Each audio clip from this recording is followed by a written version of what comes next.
ಓಂ ಶಾಂತಿ.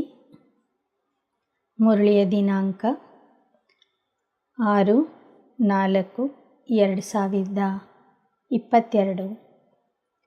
मीठे बच्चे, ज्ञान की गुह्य बातों को सिद्ध करने के लिए विशाल बुद्धि बन बहुत युक्ति से समझाना है. कहा जाता है, सांप भी मरे ಲಾಠಿ भी न टूटे. ಮಧುರ ಮಕ್ಕಳೇ, ಜ್ಞಾನದ ಗಹನವಾದ ಮಾತುಗಳನ್ನು ಸಿದ್ಧ ಮಾಡುವುದಕ್ಕಾಗಿ ವಿಶಾಲ ಬುದ್ಧಿಯಾಗಿ ಯುಕ್ತಿಯಿಂದ ಜ್ಞಾನ ತಿಳಿಸಬೇಕು. ಅದಕ್ಕೆ ಹೇಳ್ತಾರೆ, ಹಾವು ಸಾಯಬೇಕು, ಕೋಲು ಮುರಿಬಾರದು ಅಂತ. ಆ ರೀತಿಯಲ್ಲಿ ಉಪಾಯದಿಂದ ಯುಕ್ತಿಯಿಂದ ಈ ಜ್ಞಾನವನ್ನು ಜನರಿಗೆ ತಿಳಿಸಬೇಕು. ಪ್ರಶ್ನೆ: हाहाकार के समय पास होने के लिए कौन सा मुख्य गुण जरूर चाहिए? ಹಾಹಾಕಾರದ ಸಮಯದಲ್ಲಿ ಪಾಸ್ ಆಗಬೇಕಾದರೆ ಯಾವ ಮುಖ್ಯ ಗುಣ ಅವಶ್ಯವಾಗಿ ಬೇಕು? उत्तर: धैर्यता का. लड़ाई के समय ही तुम्हारी प्रत्यक्षता होगी. जो मजबूत होंगे वही पास हो सकेंगे. घबराने वाले नापास हो जाते हैं. अंत में तुम बच्चों का प्रभाव निकलेगा. तब कहेंगे, अहो प्रभु तेरी लीला. सब जानेंगे गुप्त वेश में प्रभु आया है. ಹಾಹಾಕಾರದ ಸಮಯದಲ್ಲಿ ಪಾಸಾಗಬೇಕಾದರೆ ಧೈರ್ಯತೆಯ ಗುಣ ಬೇಕು. ಯುದ್ಧದ ಸಮಯದಲ್ಲಿಯೇ ನಿಮ್ಮ ಪ್ರತ್ಯಕ್ಷತೆ ಆಗುವುದು. ಯಾರು ಗಟ್ಟಿಯಾಗಿರ್ತಾರೆ, ಶಕ್ತಿಶಾಲಿ ಆಗಿರ್ತಾರೆ, ಅವರು ಪಾಸ್ ಆಗ್ತಾರೆ. ಹೆದರುವಂಥವರು, ಭಯಪಡುವಂಥವರು ನಾಪಾಸ್ ಆಗ್ತಾರೆ. ಕೊನೆಗೆ ನಿಮ್ಮ ಪ್ರಭಾವ ಹೆಚ್ಚಲಿದೆ. ಆಗ ಎಲ್ಲರೂ ಹಾಡ್ತಾರೆ, ಹೇ ಪ್ರಭು, ನಿನ್ನ ಲೀಲೆ ಅಪರಂಪಾರ ಆಗಿದೆ ಅಂತ.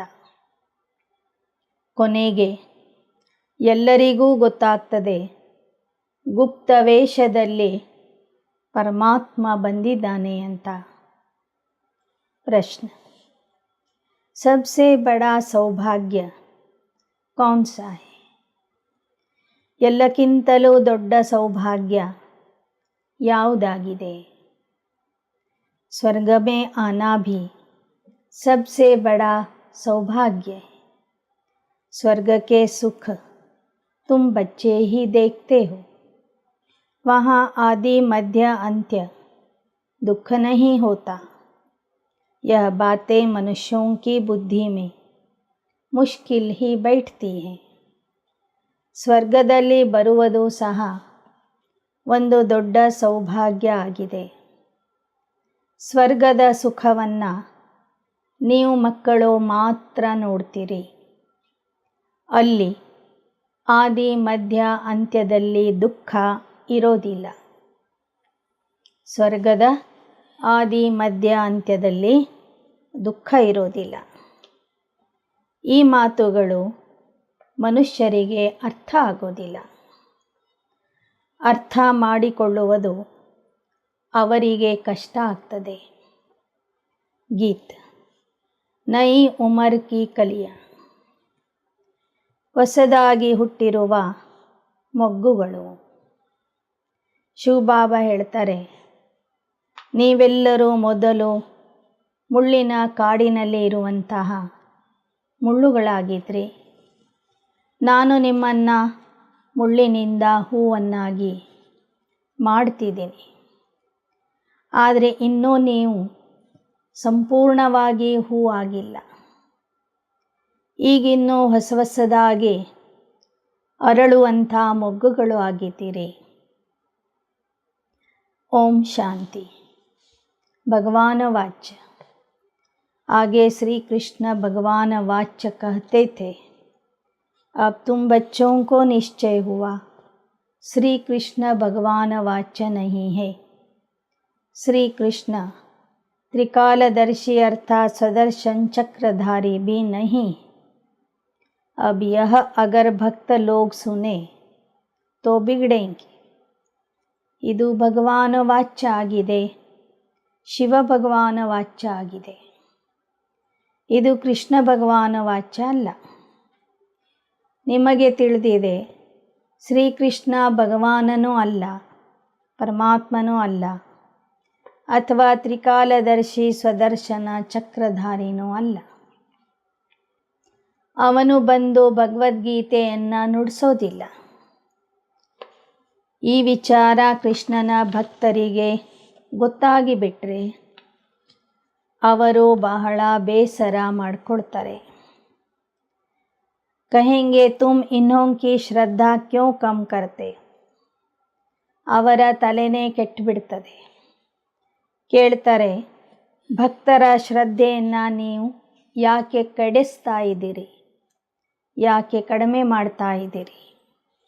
जबकि इनका निश्चय कृष्ण में है, वह सुदर्शन चक्रधारी है.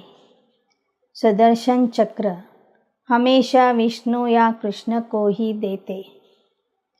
दुनिया को यह मालूम नहीं कि श्री कृष्ण और विष्णु का क्या संबंध है.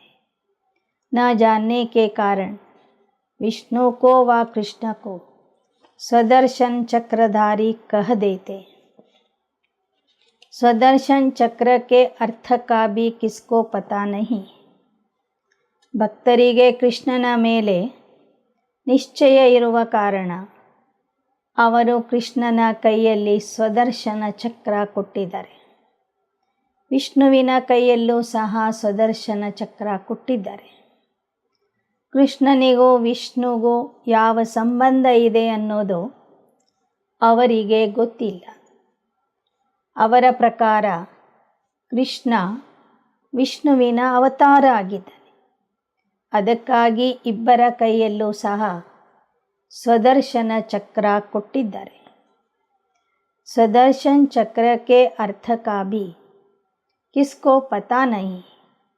सिर्फ चक्र दे दिया मारने के लिए, उसे एक हिंसक हथियार बना दिया. वास्तव में उनके पास न हिंसक चक्र है न अहिंसक चक्र है. ಕೃಷ್ಣನ ಕೈಯಲ್ಲಿ ಸ್ವದರ್ಶನ ಚಕ್ರ ಕೊಟ್ಟಿದ್ದರೆ ಹಿಂಸೆ ಬಾಡುವುದಕ್ಕಾಗಿ. ಅಂದರೆ ಸ್ವದರ್ಶನ ಚಕ್ರ ಅನ್ನೋದು ಹಿಂಸೆ ಮಾಡುವ ಆಯುಧವನ್ನಾಗಿ ಕೊಟ್ಟಿದ್ದಾರೆ. ವಾಸ್ತವಿಕವಾಗಿ ಕೃಷ್ಣನ ಹತ್ತಿರ ಹಿಂಸೆ ಮಾಡುವ ಚಕ್ರನೂ ಇರೋದಿಲ್ಲ. ಅಹಿಂಸಕವಾದಂತಹ ಸ್ವದರ್ಶನ ಜ್ಞಾನದ ಚಕ್ರನೂ ಇರೋದಿಲ್ಲ. ಜ್ಞಾನ भी राधे कृष्ण या विष्णु के पास नहीं. ಜ್ಞಾನದ ಚಕ್ರನೂ ರಾಧಾಕೃಷ್ಣರ ಹತ್ತಿರ ಇಲ್ಲ, ವಿಷ್ಣುವಿನ ಹತ್ತಿರನೂ ಇಲ್ಲ. कौन सा ज्ञान? यह सृष्टि चक्र के फिरने का ज्ञान, वह सिर्फ तुम्हारे में है. ಇನ್ನು ಸೃಷ್ಟಿಯ ಆದಿ ಮಧ್ಯ ಅಂತ್ಯದ ಜ್ಞಾನದ ಚಕ್ರ ಸಂಗಮ ಯುಗದ ಬ್ರಾಹ್ಮಣರ ಕೈಯಲ್ಲಿ ಇದೆ. अब यह तो बड़ी गुह्य बात है.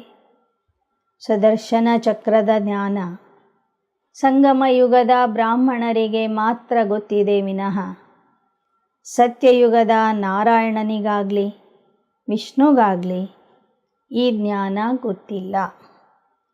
यह सब बातें युक्ति से कैसे समझाई जाए. जो समझ भी जाए प्रीत भी कायम रहे. सीधा समझाने से बिगड़ेंगे.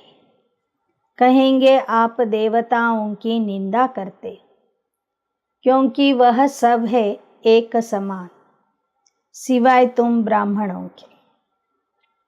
ಬಾಬಾ ಹೇಳ್ತಾರೆ, ಶ್ರೀಕೃಷ್ಣ ಪರಮಾತ್ಮ ಅಲ್ಲ ಅನ್ನುವ ಮಾತನ್ನು ಜನರಿಗೆ ಹೇಳುವಾಗ ಬಹಳ ಪ್ರೀತಿಯಿಂದ ಯುಕ್ತಿಯಿಂದ ಹೇಳಬೇಕು. ನೇರವಾಗಿ ಹೇಳಿದರೆ ಅವರು ಸಿಟ್ಟಾಗ್ತಾರೆ. ಹೇಳ್ತಾರೆ, ನೀವು ದೇವತೆಗಳನ್ನು ನಿಂದನೆ ಮಾಡ್ತೀರಿ, ಭಕ್ತರೆಲ್ಲರೂ ಒಂದಾಗಿದ್ದಾರೆ, ನೀವು ಬ್ರಾಹ್ಮಣರು ಮಾತ್ರ ಬೇರೆ ಆಗಿದ್ದೀರಿ. तुम कितनी छोटी छोटी बच्चियाँ हो। बाबा कहते, छोटी छोटी बच्चियों को ऐसा होशियार करना चाहिए जो प्रदर्शनी में समझाने के लायक बने. ನೀವೆಲ್ಲ ಚಿಕ್ಕ ಚಿಕ್ಕ ಕುಮಾರಿಯರು ಹುಷಾರಾಗಬೇಕು. ಪ್ರದರ್ಶನದಲ್ಲಿ ಜ್ಞಾನ ಹೇಳೋದಕ್ಕಾಗಿ ಬಾಬಾ ನಿಮ್ಮನ್ನು ಲಾಯಕ ಮಾಡ್ತಾ ಇದ್ದಾರೆ. ಹೀಗೆ ಅನೇಕ ಕುಮಾರಿಯರನ್ನು ನೀವು ತಯಾರು ಮಾಡಬೇಕು ಅಂತ ಬಾಬಾ ತಿಳಿಸ್ತಾ ಇದ್ದಾರೆ. जिसमें ज्ञान है वह आपे ही ऑफर करते, हम प्रदर्शनी समझा सकते. ब्राह्मणियों की बड़ी विशाल बुद्धि चाहिए. ಯಾರಲ್ಲಿ ಜ್ಞಾನ ಧಾರಣೆ ಆಗಿರ್ತದೆ, ಯಾರಿಗೆ ಜ್ಞಾನ ಹೇಳಲಿಕ್ಕೆ ಬರ್ತದೆ, ಅವರು ತಾವಾಗಿ ಸೇವೆಗೆ ಮುಂದೆ ಬರಬೇಕು. ನಾವು ಬಂದು ಪ್ರದರ್ಶನದಲ್ಲಿ ಸೇವೆ ಮಾಡ್ತೀವಿ ಅಂತ ತಾವಾಗಿ ಸೇವೆಯ ಅವಕಾಶವನ್ನು ಪಡ್ಕೋಬೇಕು. ಹೀಗೆ ನಿಮಿತ್ಯ ಬ್ರಾಹ್ಮಣಿಯರು ಅಥವಾ ಶಿಕ್ಷಕಿಯರ ಬುದ್ಧಿ ವಿಶಾಲ ಆಗಿರಬೇಕು. प्रदर्शनी में समझाने के लिए सर्विसेबल को भेजना चाहिए, सिर्फ देखने का शौक नहीं. पहले यह निश्चय चाहिए कि गीता का भगवान निराकार परमात्मा शिव है. श्री कृष्ण को भगवान नहीं कहा जाता, इसलिए गीता भी रॉन्ग है. यह बिल्कुल नई बात हो गई दुनिया में.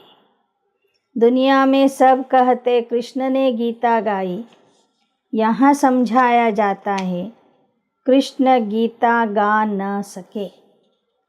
ಬಾಬಾ ಹೇಳ್ತಾರೆ, ಮೊದಲು ಪ್ರದರ್ಶನದಲ್ಲಿ ಬಂದವರಿಗೆ ಪರಮಾತ್ಮನ ಪರಿಚಯ ಹೇಳಿ ನಿಶ್ಚಯ ಮಾಡಿಸಬೇಕು.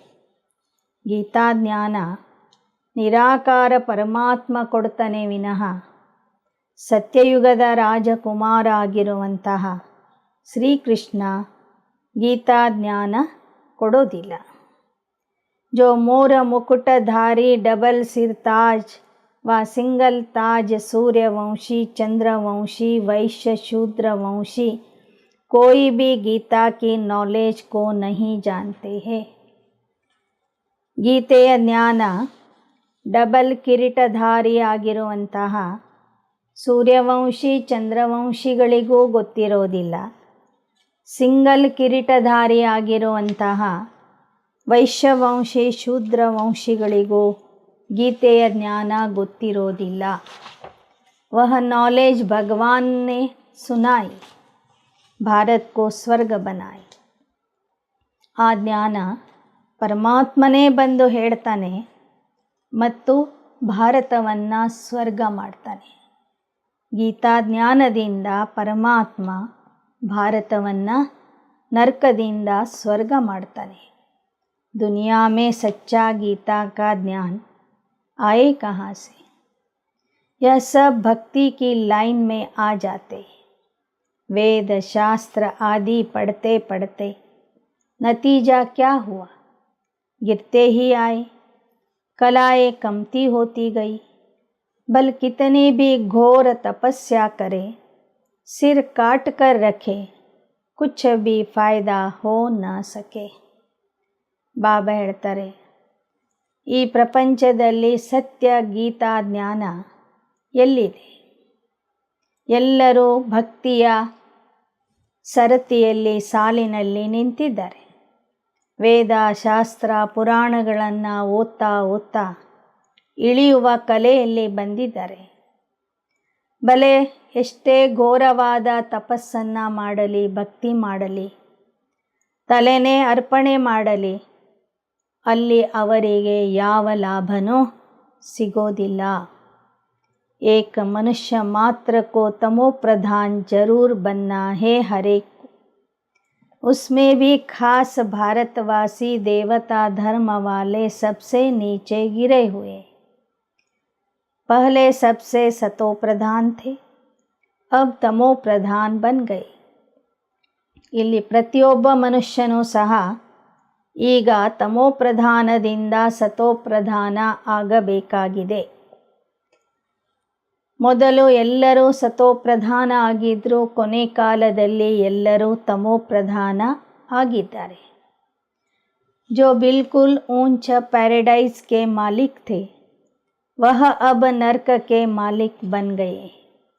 तुम बच्चों की बुद्धि में यह रहना चाहिए कि शरीर पुरानी जुत्ती है जिससे हम पढ़ रहे, देवता धर्म वालों की सबसे ಜಾಸ್ತಿ ಪುರಾಣಿ ಜುತ್ತಿ. ಬಾಬಾ ಹೇಳ್ತಾರೆ, ನಾವೇ ಒಂದು ಸಮಯಕ್ಕೆ ವೈಕುಂಠದ ಮಾಲೀಕ ಆಗಿದೆ, ಈಗ ನರ್ಕದ ಮಾಲೀಕ ಆಗಿದೆ. ಇಲ್ಲಿ ನಮ್ಮ ದೇಹ ಹಳೆ ಚಪ್ಪಲಿ ಆಗಿದೆ. ಯಾರು ದೇವತಾ ಧರ್ಮದ ಪಾತ್ರ ಮಾಡ್ಕೊಂಡು ಬಂದಿದ್ದಾರೆ ಅವರ ದೇಹ ಕೊನೆಗೆ ಜರ್ಜರಿತ ಆಗಿಬಿಡ್ತದೆ, ಹರ್ಕ ಚಪ್ಪಲಿ ಆಗಿಬಿಡ್ತದೆ ಅಂತ ಹೇಳ್ತಾರೆ ಬಾಬಾ. भारत शिवालय था, देवताओं का राज्य था, हीरे जवाहरों के महल थे. अब वेश्यालय में असुरी विकारियों का राज्य है. ड्रामानुसार इनको वेश्यालय से शिवालय बनना ही है. ಭಾರತ ಶಿವಾಲಯ ಆಗಿತ್ತು, ಅಲ್ಲಿ ದೇವತೆಗಳ ರಾಜ್ಯ ಇತ್ತು. ವಜ್ರ ಮುತ್ತುಗಳ ಅರಮನೆಗಳನ್ನು ಕಟ್ಟಿದ್ವಿ, ಬಂಗಾರದ ಅರಮನೆಗಳು ಇದ್ದವು. ಈಗ ಭಾರತ ವೇಶ್ಯಾಲಯ ಅಂದರೆ ವಿಕಾರಿಗಳ ರಾಜ್ಯ ಆಗಿದೆ. ನಾಟಕದ ಅನುಸಾರವಾಗಿ ಪುನಃ ಈ ವೇಶ್ಯಾಲಯ ಶಿವಾಲಯ ಆಗಬೇಕಾಗಿದೆ. बाप समझाते सबसे जास्ती भारतवासी ही गिरे हैं. आधा कल्प तुम विषय विकारी थे, अजामिल जैसी पाप आत्मा भी भारत में थे. सबसे बड़ा पाप है विकार में जाना. देवताएं तो संपूर्ण निर्विकारी थे, अब विकारी बन गए, गोरे से सांवरे बन गए. सबसे ऊंचे ही सबसे नीच बनते. बाप कहते, जब संपूर्ण तमो प्रधान बन जाते हो तब उन्हों को मैं आकर संपूर्ण सतो प्रधान बनाता हूँ. ಮೊದಲು ನೀವು ಸಂಪೂರ್ಣ ನಿರ್ವಿಕಾರಿಗಳಾಗಿದ್ದರೆ ಈಗ ಸಂಪೂರ್ಣ ವಿಕಾರಿಗಳು ಆಗಿರ್ತೀರಿ, ತಮೋ ಪ್ರಧಾನ ಆಗಿರ್ತೀರಿ. ಆ ಸಮಯದಲ್ಲಿ ನಾನು ಬಂದು ಮತ್ತೆ ಎಲ್ಲರನ್ನೂ ಸಂಪೂರ್ಣ ಸತೋ ಪ್ರಧಾನರನ್ನಾಗಿ ಮಾಡ್ತೀನಿ. अभी कोई को संपूर्ण निर्विकारी कह न सके, बहुत फर्क है. भल करके यह जन्म कुछ अच्छा है, आगे का जन्म तो अजामिल जैसा होना चाहिए. ಬಾಬಾ ಹೇಳ್ತಾರೆ, ಇನ್ನೇನು ಸಂಗಮ ಯುಗದ ಬ್ರಾಹ್ಮಣರು ಸ್ವಲ್ಪರ ಮಟ್ಟಿಗೆ ನಿರ್ವಿಕಾರಿ ಆಗಿದ್ದೀರಿ. ಈ ಜನ್ಮದಲ್ಲಿ ಪರವಾಗಿಲ್ಲ, ನೀವು ಒಳ್ಳೆಯ ಸ್ಥಿತಿಯಲ್ಲಿ ಇದ್ದೀರಿ. ಇದಕ್ಕಿಂತ ಹಿಂದಿನ ಜನ್ಮದಲ್ಲಿ ನೀವು ಅತ್ಯಂತ ಪಾಪಾತ್ಮ ಅಜಾಮೀಲನ ಸಮಾನ ಆಗಿದ್ರಿ. बाप कहते, मैं पतित दुनिया में पतित शरीर में प्रवेश करता हूँ जो पूरे 84 जन्म भोग तमो प्रधान बने. ಪತಿತ ದೇಹದಲ್ಲಿ ಪತಿತ ಪ್ರಪಂಚದಲ್ಲಿ ಯಾರು 84 ಜನ್ಮಗಳನ್ನು ಭೋಗಿಸಿ ಕೊನೆ ಹಂತದಲ್ಲಿ ಇರ್ತಾರೆ, ಸಂಪೂರ್ಣ ತಮೋ ಪ್ರಧಾನ ಆಗಿರ್ತಾರೆ, ಅವರ ದೇಹದಲ್ಲಿ ನಾನು ಪ್ರವೇಶ ಮಾಡ್ತೀನಿ. बल इस समय अच्छे घर में जन्म है, क्योंकि फिर भी बाबा का रथ बनना है ना. ड्रामा भी कायदे से बना हुआ है, इसलिए साधारण रथ को पकड़ा है. ब्रह्मा बाबा ಈ ಕೊನೆ ಜನ್ಮದಲ್ಲೂ ಸಹ ಒಳ್ಳೆ ಪರಿವಾರದಲ್ಲಿ, ಒಳ್ಳೆ ಕುಲದಲ್ಲಿ ಶ್ರೀಮಂತರಾಗಿಯೇ ಹುಟ್ಟಿದ್ರು. ಯಾಕೆ ಅಂದರೆ ಅದು ಶಿವನ ರಥ ಆಗಿದೆ ಅಲ್ವಾ. ಈ ನಾಟಕನು ಕಾಯ್ದೆ ಪ್ರಮಾಣ ಮಾಡಲ್ಪಟ್ಟಿದೆ. ನೋಡಲಿಕ್ಕೆ ಅವರು ಸಾಧಾರಣ ಇದ್ದಾರೆ, ಆದರೆ ಗುಣದಿಂದ ಬ್ರಹ್ಮ ಬಾಬಾ ಕೊನೆ ಜನ್ಮದಲ್ಲೂ ಸಹ ಶ್ರೇಷ್ಠ ಸ್ಥಿತಿಯಲ್ಲಿಯೇ ಇದ್ದರು. ಅಂತಹ ರಥವನ್ನು ಶಿವ ಬಾಬಾ ಹಿಡಿದಿದ್ದಾರೆ. यह सब समझने की बातें, बच्चों को सर्विस का शौक होना चाहिए. बाबा को देखो कितना शौक है. बाप तो पतित पावन सर्व का अविनाशी सर्जन, तुमको कैसी अच्छी दवाई देते. ಮಕ್ಕಳಲ್ಲಿ ಸೇವೆಯ ಬಗ್ಗೆ ಆಸಕ್ತಿ ಇರಬೇಕು. ನೋಡಿ, ಬ್ರಹ್ಮ ಬಾಬಾ ಅಷ್ಟೊಂದು ವಯಸ್ಸಾಗಿದ್ರೂ ಎಷ್ಟು ಸೇವೆ ಮಾಡ್ತಿದ್ರು. ಜೊತೆಗೆ ನಿರಾಕಾರ ತಂದೆ ಉನ್ನತಾತಿ ಉನ್ನತ ಸ್ಥಾನದಲ್ಲಿ ಇದ್ದವನು, ಶ್ರೇಷ್ಠಾತಿ ಶ್ರೇಷ್ಠ ಆದವನು. ಅವನೂ ಸಹ ಸಂಗಮ ಯುಗದಲ್ಲಿ 100 ವರ್ಷ ಅಥಕವಾದ ಸೇವೆ ಮಾಡ್ತಾನೆ, ನಿರಂತರ ಸೇವೆ ಮಾಡ್ತಾನೆ. ಪತಿತರನ್ನು ಪಾವನ ಮಾಡುವ ಸೇವೆ, ಸರ್ವರ ಕಾಯಿಲೆಗಳನ್ನು, ಆತ್ಮಿಕ ಕಾಯಿಲೆಗಳನ್ನು ದೂರ ಮಾಡುವಂಥ ಸೇವೆ ಅವಿನಾಶಿ ಸರ್ಜನಾಗಿ ಮಾಡ್ತಾನೆ. ನಿಮಗೆ ಎಷ್ಟು ಒಳ್ಳೆಯ ಔಷಧಿಯನ್ನು ಶಿವ ಬಾಬಾ ಕೊಡ್ತಾ ಇದ್ದಾರೆ. ಆ ಔಷಧಿ ಯಾವುದು ಅಂದರೆ, ಕಹತೆ ಹೇ ಮುझे याद करने से तुम कभी ರೋಗಿ नहीं बनेंगे. ಔಷಧಿ ಅಂದ್ರೇ ತಂದೆಯನ್ನು ನೆನಪು ಮಾಡುವುದು. ಬಾಬಾ ಹೇಳ್ತಾರೆ, ನನ್ನನ್ನು ನೆನಪು ಮಾಡ್ತಾ ಇದ್ದರೆ ನೀವು ಎಂದೂ ರೋಗಿ ಆಗೋದಿಲ್ಲ. ತುಮಕೋ ಕೋಯಿ ದವಾ ದರ್ಮಲ್ ನಹಿ ಕರ್ನಿ ಪಡೇಗಿ. ಯಹ ಶ್ರೀಮತ್ ಹೈ ನ ಕಿ ಕೋಯಿ ಗುರು ಕಾ ಮಂತ್ರ ಹೈ. ನೀವು ನನ್ನನ್ನು ನೆನಪು ಮಾಡ್ತಾ ಇದ್ದರೆ ನಿಮಗೆ ಯಾವ ಔಷಧಿನೂ ಬೇಕಿಲ್ಲ.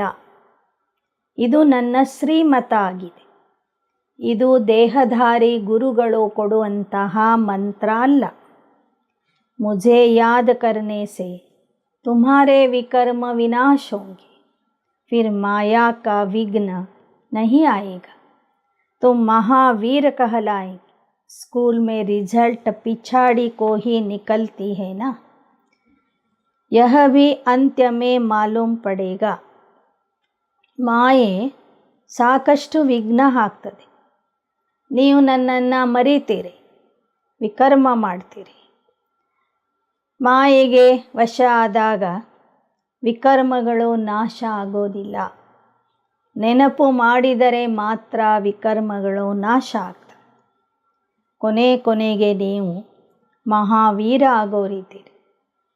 ಹೇಗೆ ಶಾಲೆಯಲ್ಲಿ ಪರೀಕ್ಷೆಯ ಪರಿಣಾಮ ಕೊನೆಗೆ ಗೊತ್ತಾಗ್ತದೆ, ಹಾಗೆ ಇಲ್ಲಿಯೂ ಸಹ ಎಲ್ಲ ಮಕ್ಕಳ ರಿಸಲ್ಟ್ ಅಥವಾ ಪರಿಣಾಮ, ಫಲಿತಾಂಶ ಕೊನೆಗೆ ಗೊತ್ತಾಗ್ತದೆ. जब लड़ाई शुरू होती तब तुम्हारी प्रत्यक्षता होती. देखेंगे तुम कितने निडर निर्भय बने हो.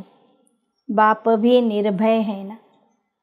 ಕೊನೆಗೆ ವಿನಾಶದ ಯುದ್ಧ ಪ್ರಾರಂಭವಾದಾಗ ನಿಮ್ಮ ಪ್ರತ್ಯಕ್ಷತೆ ಆಗುವುದು.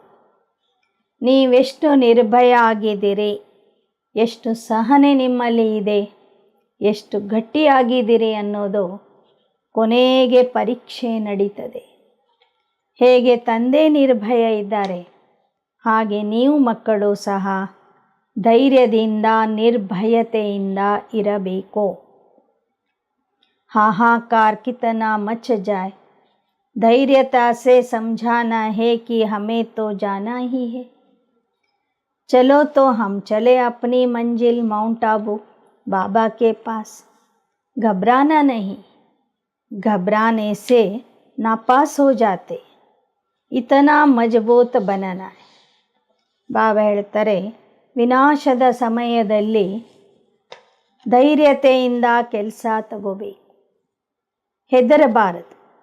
ನಡಿರಿ, ನಮ್ಮ ಗುರಿ ಮಧುಬನಕ್ಕೆ ಹೋಗುವುದಾಗಿದೆ, ಅಲ್ಲಿಗೆ ಹೋಗೋಣ ಅಂತ ಎಲ್ಲರಿಗೂ ನಿಮಂತ್ರಣ ಕೊಡಬೇಕು. ಭಯ ಪಡೋದ್ರಿಂದ ಏನೂ ಸಿಗೋದಿಲ್ಲ. ಭಯ ಪಡೋದ್ರಿಂದ ನಾಪಾಸಾಗ್ತೀರಿ. इतना मजबूत बनना है. पहले पहले आफतें आएंगी फेमिन की. बाहर से अनाज आ नहीं सकेगा. मारा मारी हो जाएगी. ಮೊದಲು ಮೊದಲು ಬರುವಂಥ ಸಂಕಟ, ಕಷ್ಟ ಅಥವಾ ಸಮಸ್ಯೆ ಎಂದರೆ ಬರಗಾಲ ಬರ್ತದೆ. ಊಟ ಮಾಡಲಿಕ್ಕೆ ಆಹಾರ ಧಾನ್ಯ ಸಿಗೋದಿಲ್ಲ. ಆಗ ಜನ ಆಹಾರಕ್ಕಾಗಿ ಹೊಡೆದಾಡ್ತಾರೆ. उस समय कितना निडर बनना पड़ेगा. लड़ाई में कितने पहलवान होते. कहते हैं मरना और मारना है, जान का भी डर नहीं. ಯುದ್ಧ ಮಾಡುವಂಥ ಸೈನಿಕರು ಒಂದೇ ಮಾತನ್ನು ಹೇಳ್ತಿರ್ತಾರೆ, ಒಂದು ನಾವು ಸಾಯಬೇಕು, ಇಲ್ಲದಿದ್ದರೆ ಶತ್ರುಗಳನ್ನು ಸಾಯಿಸಬೇಕು ಅಂತ. ಅವರಲ್ಲಿ ಎಷ್ಟು ಧೈರ್ಯ ಇರ್ತದೆ, ಎಷ್ಟು ನಿರ್ಭಯತೆ ಇರ್ತದೆ. ಅವರಿಗೆ ತಮ್ಮ ಪ್ರಾಣದ ಭಯನೂ ಇರೋದಿಲ್ಲ.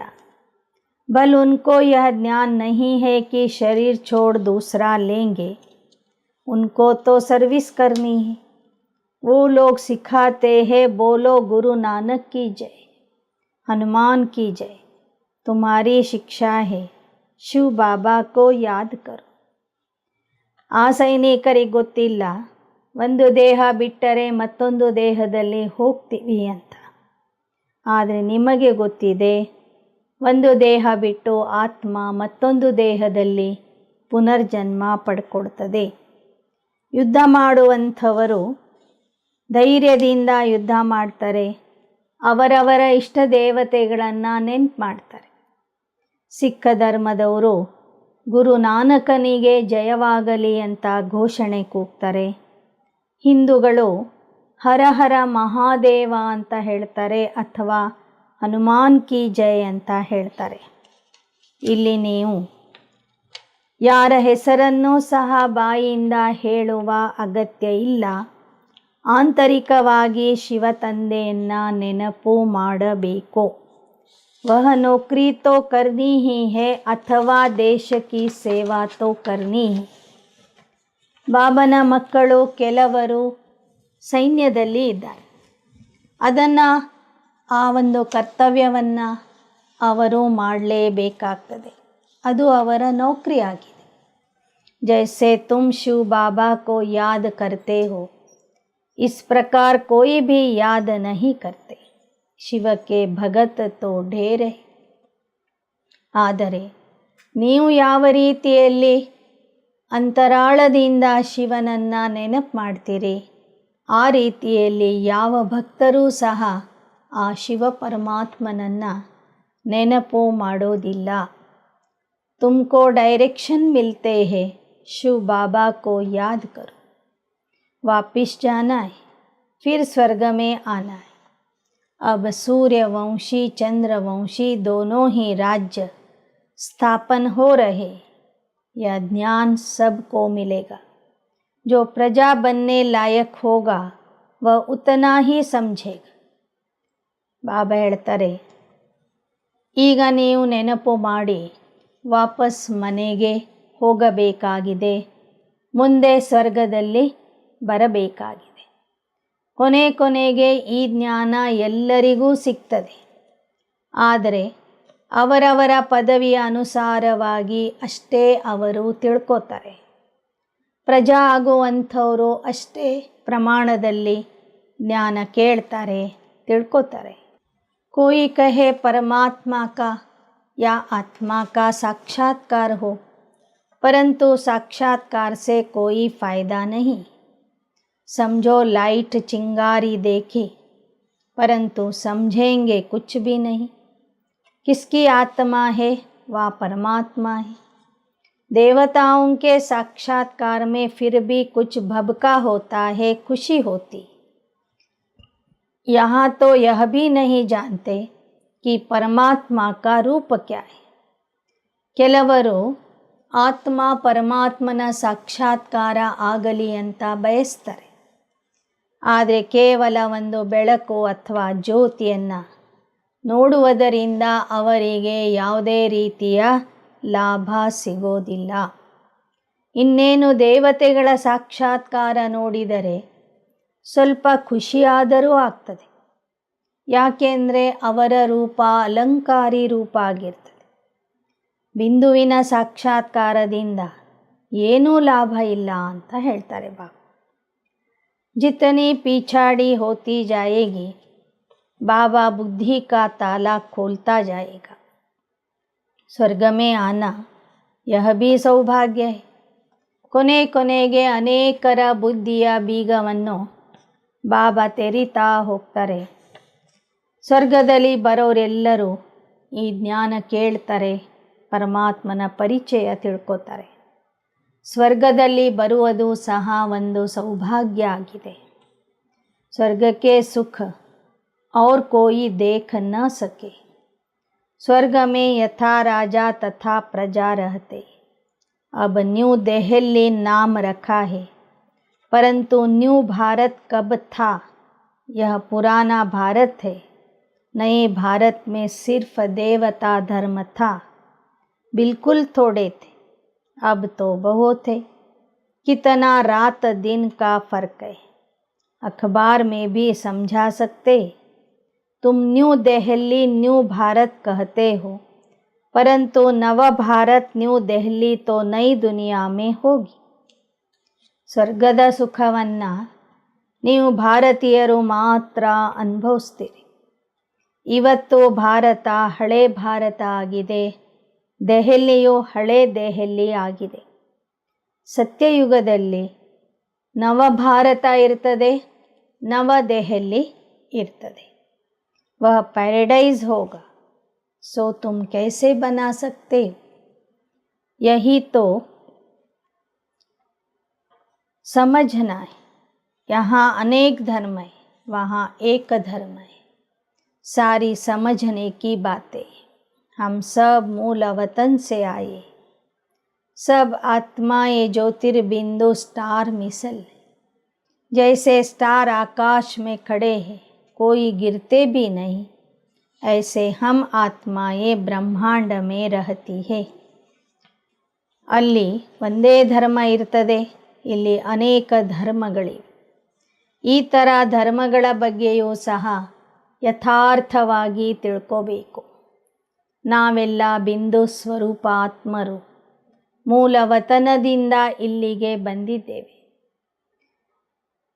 बच्चों को अब मालूम पड़ा है कि निर्वाण धाम में आत्मा बोल न सके, क्योंकि शरीर नहीं. तुम कहते हो हम आत्माएं परम धाम की रहने वाली है. यह नई बात है. शास्त्रों में लिख दिया कि आत्मा बुदबुदा है, सागर में समा जाती. ನಾವೆಲ್ಲ ಆತ್ಮರು ಸ್ವತಂತ್ರ ಅಸ್ತಿತ್ವವುಳ್ಳಂತಹ ಜ್ಯೋತಿರ್ಬಿಂದು ಆತ್ಮರು ನಿರ್ವಾಣ ಧಾಮದಲ್ಲಿ ವಾಸ ಮಾಡ್ತೇವೆ ಎಂಬ ವಿಚಾರ ಮೊದಲು ನಮಗೆ ಗೊತ್ತಿರಲಿಲ್ಲ. ಆ ನಿರ್ವಾಣ ಧಾಮದಲ್ಲಿ, ಪರಮಧಾಮದಲ್ಲಿ ಆತ್ಮ ಮಾತಾಡೋದಿಲ್ಲ, ಕರ್ಮ ಮಾಡೋದಿಲ್ಲ.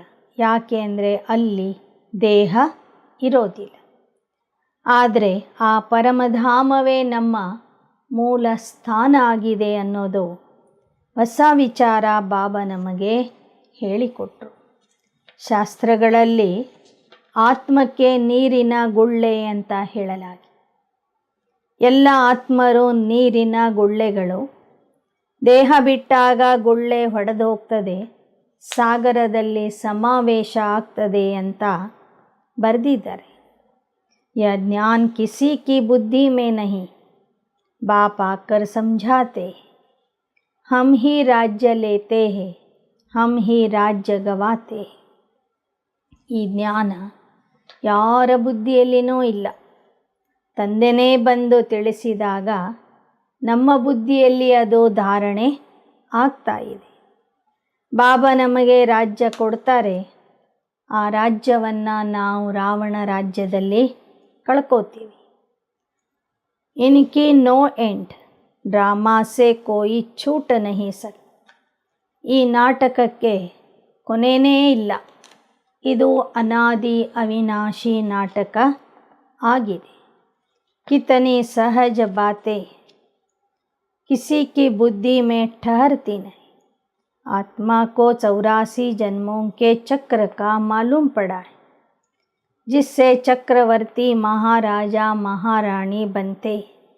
यह सब खत्म होने वाला है. विनाश सामने खड़ा है, फिर क्यों लोभ जास्ती करे धन इकट्ठा करने का. ಬಾಬಾ ಹೇಳ್ತಾರೆ, ಅಂತಿಮ ಸಮಯ ಬಂದಿದೆ, ವಿನಾಶ ಎದುರಿಗೆ ನಿಂತಿದೆ. ನಾವು ಯಾಕೆ ಲೋಭ ಮಾಡಬೇಕು? ಯಾಕೆ ಹಣವನ್ನು ಲೋಭದಿಂದ ಸಂಗ್ರಹ ಮಾಡ್ಕೋಬೇಕು? ಸರ್ವಿಸೇಬಲ್ ಬಚ್ಚಾ है तो उनकी यज्ञ से पालना होती. सर्विस नहीं करते तो ऊंचा पद भी नहीं मिलेगा. बाबा से पूछ सकते हो, हम इतनी सर्विस करते हैं जो ऊंचा पद पाए. बाबा कहते, आसार ऐसे दिखाई देते हैं जो तुम प्रजा में चले जाएंगे. ಯಾರಾದರೂ ತಂದೆಗೆ ನಾನು ಉನ್ನತ ಪದವಿಗೆ ಯೋಗ್ಯ ಆಗಿದ್ದೇನೆಯೇ ಅಂತ ಕೇಳಿದರೆ, ಬಾಬಾ ನಿಮ್ಮ ಲಕ್ಷಣಗಳನ್ನು ನೋಡಿ ಹೇಳ್ತಾರೆ, ನೀವು ಪ್ರಜಾ ಪದವಿಗೆ ಅರ್ಹರಾಗಿದ್ದೀರಿ. ಯಹಾ ಹಿ ಮಾಲೂಮ್ ಪಡ್ ಜಾತಾ ಹೈ. ಭವಿಷ್ಯದಲ್ಲಿ ಯಾರಿಗೆ ಯಾವ ಪದವಿ ಇದೆ ಅನ್ನೋದು ಸಂಗಮ ಯುಗದ ಲಕ್ಷಣಗಳಿಂದ ಗೊತ್ತಾಗ್ತದೆ. छोटे छोटे बच्चों को भी सिखलाकर इतना होशियार बनाना चाहिए जो प्रदर्शनी में सर्विस करके शो करे. ಚಿಕ್ಕ ಚಿಕ್ಕ ಮಕ್ಕಳಿಗೂ ಜ್ಞಾನ ಹೇಳಿ ಬುದ್ಧಿವಂತರನ್ನಾಗಿ ಮಾಡಬೇಕು. ಅವರು ಹೋಗಿ ಚಿತ್ರಗಳ ಬಗ್ಗೆ ವಿವರಣೆ ತಿಳಿಸ್ತಾ ಹೋಗಬೇಕು. अच्छा मीठे मीठे सिकिलदे बच्चों प्रति मात पिता बाप दादा का याद प्यार. Good morning. रूहानी बाप की रूहानी बच्चों को नमस्ते. रूहानी बच्चों की रूहानी बाप दादा को याद प्यार, गुड मॉर्निंग और नमस्ते नमस्ते नमस्ते. धारणा के लिए मुख्य सार. ಧಾರಣೆಗಾಗಿ ಮುಖ್ಯಾಂಶಗಳು. ತಂದೆಯ ಸಮಾನ ನಿರ್ಭಯ ನಿಡರ ಆಗಬೇಕು. ಧೈರ್ಯದಿಂದ ಕೆಲಸ ಮಾಡಬೇಕು, ಭಯ ಪಡಬಾರದು.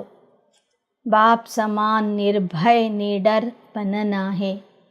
धैर्यता से काम लेना है, घबराना नहीं. ಎರಡನೇದು, विनाश सामने आया है, इसलिए जास्ती धन इकट्ठा करने का लोभ नहीं करना है. ऊंच पद के लिए ईश्वरीय सेवा कर कमाई जमा करनी.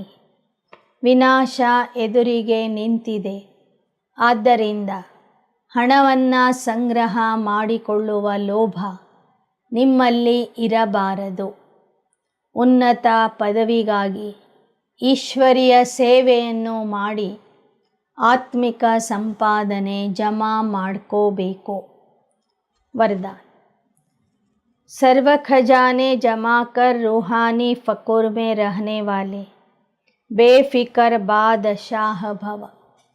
ಸರ್ವ ಖಜಾನೆಗಳನ್ನು ಜಮಾ ಮಾಡಿಕೊಂಡು ಆತ್ಮಿಕ ನಶೆಯಲ್ಲಿ ಇರುವಂತಹ ನಿಶ್ಚಿಂತ ಚಕ್ರವರ್ತಿಗಳಾಗಿರಿ. बाप द्वारा सब बच्चों को अखुट खजाने मिले. जिसने अपने पास जितने खजाने जमा किए हैं उतना उनकी चलन और चेहरे में वह रूहानी नशा दिखाई देता है. जमा करने का रूहानी फ़कुर अनुभव होता है. जिसे जितना रूहानी फ़कुर रहता उतना उनके हर कर्म में वह बेफिक्र बादशाह की झलक दिखाई देती. क्योंकि जहाँ फ़कुर है वहाँ फ़िक्र नहीं रह सकता। तो ऐसे बेफिक्र बादशाह है, वह सदा प्रसन्न चित्त है। ಬಾಪ್ ದಾದಾರವರಿಂದ ಎಲ್ಲ ಮಕ್ಕಳಿಗೂ ಅಪಾರವಾದ ಅನ್ಲಿಮಿಟೆಡ್ ಖಜಾನೆ ಸಿಕ್ಕಿದೆ. ಅಸೀಮಿತವಾದಂಥ ಖಜಾನೆ ಸಿಕ್ಕಿದೆ. ಯಾರು ಎಷ್ಟು ಖಜಾನೆಯನ್ನು ಜಮಾ ಮಾಡಿಕೊಳ್ತಾರೆ ಅಷ್ಟೇ ಅವರ ಚಲನೆಯಲ್ಲಿ, ಅವರ ಚೆಹರೆಯ ಮೇಲೆ ಆ ಆತ್ಮಿಕ ನಶೆ ಕಾಣ್ತಾ ಇರ್ತದೆ. ಪ್ರಾಪ್ತಿಯ ಆತ್ಮಿಕ ನಶೆ ಅವರು ಅನುಭವ ಮಾಡ್ತಾರೆ. ಯಾರು ಆತ್ಮಿಕ ನಶೆಯಲ್ಲಿ ಇರ್ತಾರೋ ಅವರು ಪ್ರತಿಯೊಂದು ಕರ್ಮವನ್ನು ನಿಶ್ಚಿಂತ ಚಕ್ರವರ್ತಿಯಾಗಿ ಹಗೂರತೆಯಿಂದ ಮಾಡ್ತಾರೆ. ನಿಶ್ಚಿಂತ ಚಕ್ರವರ್ತಿಯ ಲಕ್ಷಣಗಳು ಅವರಲ್ಲಿ ಕಾಣಿಸ್ತವೆ.